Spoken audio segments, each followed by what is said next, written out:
the U.S. Department of Housing and Urban Development, talking about issues with affordable housing. Today's HUD topic takes us to St. Louis, Missouri, where they had the Pruitt Igoe project, and I'm sure I said that wrong. This is going to be a very overly simplified breakdown of an interesting topic that deserves way more attention, so remember, I'm just a llama doing my best. Built in the early 1950s, it was a federally funded housing project and comprised of about 33 buildings, and it was supposed to be integrated housing. There are some documentaries and different articles about the different factors as to why this ended up being kind of a failure, so we're just going to discuss a couple. Keep in mind, in the background, there was also stuff going on in the economy and culture in the 1950s and 60s that would have also affected this project. The main architect on the project was Minoru Yamasaki. I'm sure I said that wrong too. He wanted to make it to where it was actually less bland, encouraged community, and the feds at the end of the day basically said no to all of that, which is why it ended up looking the way it did. The secretary at the time was Robert C. Weaver, who said that the housing subsidy at the time was not sufficient for many marginalized families. I might do more on him later, it just depends.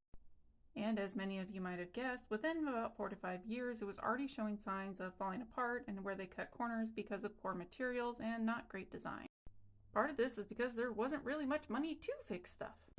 Why wasn't there a lot of money for maintenance costs? Well, part of this is the Housing Act of 1949.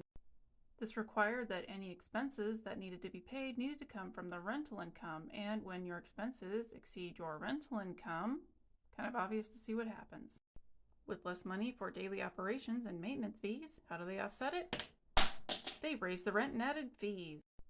After a while, things just kind of stayed in disrepair, and then crime started to go up, and by 1970, only about 10 of the 33 buildings were still occupied. What did the apartments feature, you ask? Well, the apartments were smaller, they had smaller kitchens and appliances, they had skip elevators, assuming they even worked, there was poor ventilation, no balconies, no public mailboxes, and there weren't very many stores and amenities nearby.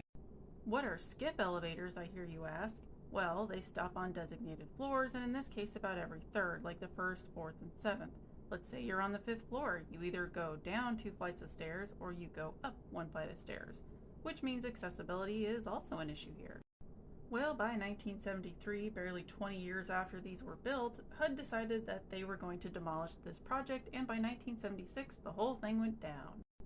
Last time I looked, this land is still vacant, and there's some suggestions out there as to how to use this, but as of right now, it seems to still be empty.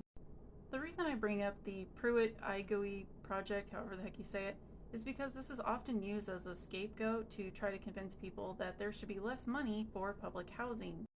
But in reality, this is what happens when there's poor design, poor materials used, and not necessarily a lot of thought put into what will happen in the future. Llama out.